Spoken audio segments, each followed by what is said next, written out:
इतना समझ आया कि हम लोग ग्रोथ को एक डिफाइनिंग कैरेक्टर, एक डिफाइनिंग फीचर या फिर एक डेफिनेटिव कैरेक्टरिस्टिक क्यों नहीं बोल सकते हैं, क्योंकि इसमें नॉन लिविंग ऑब्जेक्ट के अंदर भी ग्रोथ शो हो रही है। अभी हम सेकंड फीचर हम लोग लेते हैं एक कोई लिविंग ऑर्गेनिज्म का, वो है रिप्रोडक्शन। मेरी पहली वीडियो में मैंने बात करी थी कि हमारे लिविंग ऑर्गेनिजम्स के अंदर कौन कौन से फीचर्स होते हैं, है ना। तो सेकंड वाला जो फीचर है वो है रिप्रोडक्शन। ठीक, तो रिप्रोडक्शन की डेफिनेशन क्या होती है कि जब कोई भी पेरेंट ऑर्गेनिज्म या फिर कोई भी इंडिविजुअल अपने ही तरह का या फिर थोड़ा बहुत वेरिएशन के साथ में अपने डॉटर प्रोजेनिस का या फिर किसी दूसरे इंडिविजुअल का प्रोडक्शन करता है, तो वो होता है रिप्रोडक्शन। ठीक है, अब रिप्रोडक्शन जो होते हैं वो दो तरह के होते हैं, दो प्रकार के होते हैं। एक होता है सेक्सुअल रिप्रोडक्शन और एक होता है एसेक्सुअल रिप्रोडक्शन। ठीक है, हमारे इस पूरे यूनिवर्स में बहुत सारे ऑर्गेनिज्म हैं, यूनिसेलुलर, मल्टीसेलुलर। ठीक है, तो हर एक ऑर्गेनिज्म का, चाहे वो मल्टीसेलुलर हो चाहे वो यूनिसेलुलर हो, हर एक ऑर्गेनिज्म का रिप्रोड्यूस करने का तरीका अलग अलग होता है। हर एक ऑर्गेनिज्म जो है वो अलग अलग मैकेनिज्म के थ्रू रिप्रोड्यूस करता है। जैसे कि मान लो कि बैक्टीरिया को ही देख लो तुम, वो रिप्रोडक्शन करता है कैसे, उसके भी अलग अलग तरीके होते हैं। कभी वो मतलब बाइनरी फिशन से वो रिप्रोड्यूस करता है। ठीक है, अमीबा देख लो, अमीबा भी बाइनरी फिशन से रिप्रोड्यूस करता है। फंजाई फ्रेगमेंटेशन से रिप्रोड्यूस करता है। तो ये सारे एग्जाम्पल जो हैं यहाँ पे ये दे रखे हैं, मैं थोरोली से बोल के बता रही हूँ। ठीक है, फंजाई फ्रेगमेंटेशन से करता है, फंजाई एसेक्सुअल स्पोर्स भी बनाता है, सेक्सुअल स्पोर्स भी बनाता है। ठीक है, बहुत सारे तरीके होते हैं। यहाँ पे एक टर्म दिया हुआ है रीजनरेशन। रीजनरेशन का मतलब क्या होता है समझो। मान लो कोई ऑर्गेनिज्म है, उसका कोई एक पार्ट जो है वो टूट गया, उसका फ्रेगमेंट बन गया, मतलब टूट गया। जैसे तुम एक एग्जांपल देखो, तुमने एक कॉमन सा एग्जांपल है लिजर्ड का एग्जांपल, कि अगर लिजर्ड में उसकी टेल जैसे टूट जाती है तो उसकी टेल जो है दोबारा से बनना शुरू हो जाती है। ठीक है, तो वो होता है रीजनरेशन, ट्रू रीजनरेशन। ठीक है, लिजर्ड हो गया। यहाँ पे एग्जांपल दिया है प्लेनेरिया के अंदर, फिर फ्लैटवर्म बोल सकते हैं उसको हम। फ्लैटवर्म के अंदर ट्रू रीजनरेशन शो होता है, जैसे कि इसमें बोला गया है, that is a fragmented organism regenerates the lost part of its body and become a new organism। ठीक है, मैंने अभी लिजर्ड का एग्जांपल देके बताया कि उसकी अगर जैसे पूंछ कट जाती है तो वो रीजनरेट कर जाती है, तो उस तरीके से होता है रीजनरेशन। लेकिन प्लेनेरिया के अंदर क्या होता है कि अगर उसका कोई एक पार्ट फ्रेगमेंट हो गया, एक पार्ट टूट गया, तो उसमें क्या होगा, उसमें उसकी पूरी होल बॉडी रीजनरेट कर जाएगी, दोबारा से प्रोड्यूस हो जाएगी। समझ आई चीज़। अभी देखो, जो मैंने तुम्हें ये स्टेटमेंट बताया था कि in unicellular organism growth and reproduction are mutually inclusive event, यहाँ पे एनसीईआरटी में डिफरेंट तरीके से इन्होंने इसको बोला है कि in unicellular organism like bacteria, algae and amoeba reproduction is synonymous with the growth. मतलब कि रिप्रोडक्शन और जो ग्रोथ होते हैं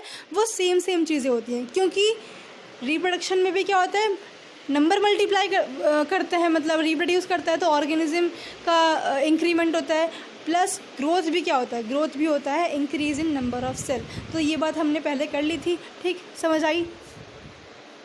अभी देखो, जैसे हमने बोला था कि ग्रोथ को हम डिफाइनिंग फीचर नहीं बोल सकते हैं, तो हम यहाँ पे भी यही क्वेश्चन एप्लीकेबल होता है, यहाँ पे भी यही क्वेश्चन पुटअप होता है कि क्या हम रिप्रोडक्शन को डिफाइनिंग फीचर बोल सकते हैं। इसका आंसर है नहीं, क्योंकि डिफाइनिंग फीचर वही होता है जो हर एक ऑर्गेनिज्म के अंदर हो, मतलब उसका एक पर्टिकुलर, ये उसका डिफिनेटिव, उसको डिफाइन करने का जो तरीका है उसको वो शो कर सके कि वो हर एक ऑर्गेनिज्म में हो। मतलब अगर तुम लिविंग ऑर्गेनिज्म की बात कर रहे हो तो वो हर एक लिविंग ऑर्गेनिज्म के अंदर प्रेजेंट होना चाहिए।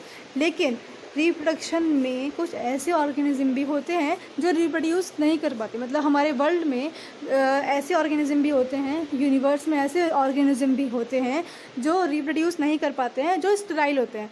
जैसे एग्जांपल के तौर पे वर्कर बीज, human couples, infertile human couples, है ना, म्यूल्स, स्टेराइल वर्कर बीज, ये सब जो ऑर्गेनिज्म है वो रिप्रोड्यूस नहीं कर पाते हैं। सो हम रिप्रोडक्शन को भी एक डेफिनेटिव कैरेक्टर या फिर एक डिफाइनिंग फीचर हम नहीं बोल सकते हैं किसी भी लिविंग ऑर्गेनिज्म का। समझ आई। थर्ड हम लोग देखते हैं, 2 प्रॉपर्टीज़ हमारी कंप्लीट हो गई है ना। थर्ड प्रॉपर्टी है हमारी मेटाबॉलिज्म। ठीक, तो थर्ड प्रॉपर्टी हमारी क्या है? Metabolism. Another characteristic of life of any living organism is the metabolism. ठीक है, हम जितने भी लिविंग ऑर्गेनिज्म हैं वो सारे किसी ना किसी केमिकल से बने होते हैं। जितने भी लिविंग ऑर्गेनिज्म हैं वो सारे केमिकल से बने होते हैं। ठीक है, तो मेटाबॉलिज्म की डेफिनेशन क्या है? हम लोग किसको मेटाबॉलिज्म बोलेंगे? मेटाबॉलिज्म क्या होता है कि the sum total of all the chemical reactions occurring in our body takes place in our body is termed as the metabolism। ठीक है, कि क्या होता है? मेटाबॉलिज्म वो होता है जब कि हमारी जितने भी केमिकल रिएक्शन हमारी बॉडी के अंदर परफॉर्म हो रहे हैं, जितने भी केमिकल चीज़ें हमारी बॉडी के अंदर हैं, वो सारे के सारे उसको अगर हम कॉन्स्टिट्यूट करें, कंबाइन करें, तो वो सारी हमारी मेटाबॉलिज्म कहलाएंगी। समझ आया? अब वो चाहे से यूनिसेलुलर एनिमल हो या फिर मल्टीसेलुलर ऑर्गेनिज्म, वो सारी जो है वो मेटाबॉलिज्म शो करेंगी। The sum total of all the chemical reactions occurring in our body is termed as metabolism. ठीक है, अब मेटाबॉलिज्म थोड़ा एनसीईआरटी के बाहर है, लेकिन फिर भी थोड़ा नॉलेज होनी चाहिए कि मेटाबॉलिज्म जो होते हैं वो 2 प्रकार के होते हैं, 2 तरीके से होते हैं। एक होता है एनाबॉलिज्म और एक होता है कैटाबॉलिज्म। जब मॉलिक्यूल्स का फॉर्मेशन हो, जब मॉलिक्यूल्स का बनना हो, तो वो होता है एनाबॉलिज्म। और जब मॉलिक्यूल्स का ब्रेकडाउन होता है, जब उनका टूटना होता है, तो उस चीज़ को हम बोलते हैं क्या? कैटाबॉलिज्म। एनाबॉलिज्म का तुम अगर एग्जांपल देखो तो तुम फोटोसिंथेसिस से समझ सकते हो। आगे तुम प्लांट फिजियोलॉजी में पढ़ोगी फोटोसिंथेसिस, तब तुमको आराम से समझ में आ जाएगा। और कैटाबॉलिज्म का अगर तुम एग्जांपल देखो तो वो होता है रेस्पिरेशन। ठीक है, वो भी तुम्हें आगे पढ़ने को मिलेगा। ठीक, अभी देखो कि जितने भी लिविंग ऑर्गेनिज्म है वो सारे मेटाबॉलिज्म शो करते हैं, लेकिन ऐसा कोई भी ऑर्गेनिज्म, ऐसा कोई नॉन लिविंग ऑर्गेनिज्म नहीं है जो मेटाबॉलिज्म शो करता हो। किसी भी नॉन लिविंग ऑब्जेक्ट के अंदर मेटाबॉलिज्म शो नहीं होता है। लेकिन हाँ, हम ये बोल सकते हैं कि जैसे हम लोग, मैंने बताया था, इन विट्रो कल्चर और इन वाइवो, अगर हम इन विट्रो तरीके से हम किसी भी बॉडी के, लिविंग ऑर्गेनिज्म की बॉडी के बाहर हम मेटाबॉलिज्म शो करवा सकते हैं, केमिकल रिएक्शंस परफॉर्म करवा के।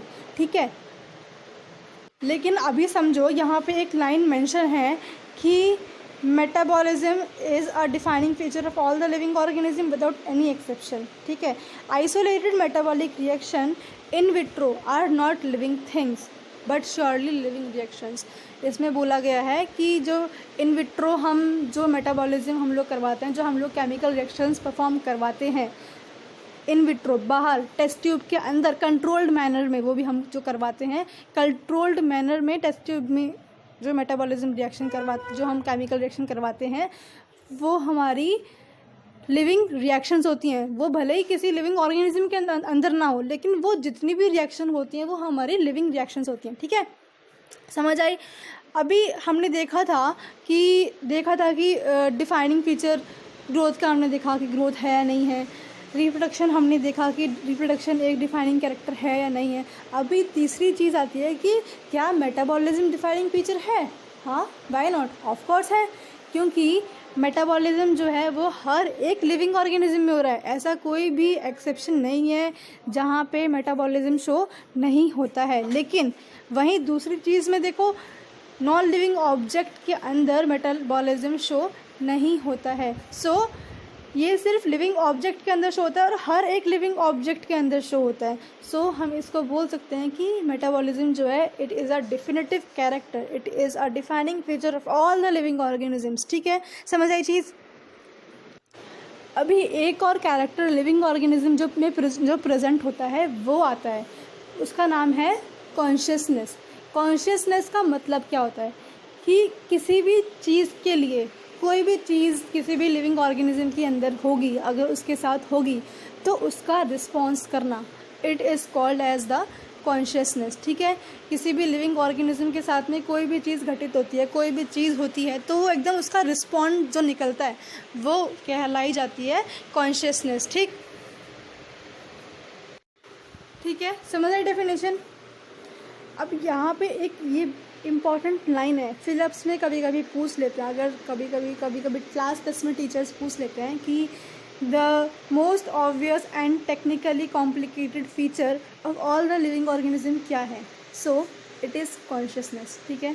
Consciousness is the most obvious और टेक्निकली कॉम्प्लिकेटेड, बहुत ज़्यादा कॉम्प्लिकेटेड है, feature of all the living organism is the ability to sense their surrounding or environment and respond to these environmental stimuli। मैंने definition में क्या बताया, कॉन्शियसनेस क्या होता है, response to any environmental stimuli. कोई भी अगर एनवायरनमेंट में कोई भी अगर लिविंग ऑर्गेनिज्म के साथ में कुछ घटना घटित होती है तो वो रिस्पॉन्स जो करता है किसी भी लिविंग ऑर्गेन किसी भी चीज़ के प्रति, वो होती है उसकी कॉन्शियसनेस। अब कॉन्शियसनेस जो, अब वो कुछ भी हो सकती है, चाहे वो फिजिकल बेसिस पे हो, चाहे वो केमिकल बेसिस पे हो, चाहे वो बायोलॉजिकल बेसिस पे हो, ठीक है।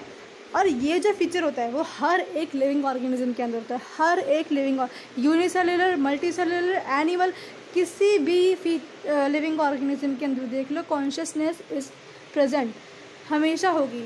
और नॉन लिविंग ऑब्जेक्ट, वहीं बात करें अगर नॉन लिविंग ऑब्जेक्ट की, तो वो कॉन्शियसनेस शो नहीं करते हैं। अब एक ये लाइन होती है कि human being is the only organism who is awareness of himself, जो खुद के लिए अवेयर होता है, that is he has the self consciousness, उसके पास में सेल्फ कॉन्शियसनेस होती है, ठीक है। अब यहाँ पे अगर देखें कि इसको अगर हम बोलें कि ये डिफाइनिंग फीचर है या नहीं है, यस ऑब्वियसली है, क्योंकि कॉन्शियसनेस जो है वो हर एक लिविंग ऑर्गेनिज्म के अंदर होती है, हर एक जो भी यूनिवर्स के अंदर लिविंग ऑर्गेनिजम्स हैं उनके अंदर कॉन्शियसनेस प्रेजेंट होगी ही होगी, ठीक है। सो consciousness becomes the defining feature of all the living organisms, ठीक है। अभी देखो यार एनसीईआरटी की ना एक एक लाइन बहुत महत्वपूर्ण है, मतलब एक एक line is NCERT is like a Wikipedia, ठीक है। एक एक लाइन टू लाइन समझते हुए चलोगे तो बहुत अच्छे से एनसीईआरटी समझ पाओगे, ठीक है। तो यहाँ पे एक लाइन है, यहाँ पे एक स्टेटमेंट है कि properties of tissues are not present in the constituent cell but arise as the interactions among the constituent cells. हमने पढ़ा होगा कि मॉलिक्यूलर, सबसे पहले मॉलिक्यूलर लेवल पे अगर हमारा मतलब देखो कि सबसे पहले मॉलिक्यूल्स बनते हैं, फिर मॉलिक्यूल से मतलब सबसे पहले एटॉमिक मॉलिक्यूल्स होते हैं, उसके बाद में सेल का फॉर्मेशन होता है, फिर सेल से इंट्रैक्शन होता है, फिर टिश्यू बनता है, टिश्यू को कंबाइन करें तो फिर ऑर्गन बनता है, ऑर्गन को कंबाइन करें तो ऑर्गन सिस्टम बनता है। तो ये क्या है, कॉम्बिनेशन है, मतलब कि इंट्रैक्शन है। कोई एक सिंगल सेल कभी भी किसी भी ऑर्गेनिज्म का फॉर्मेशन नहीं कर सकता।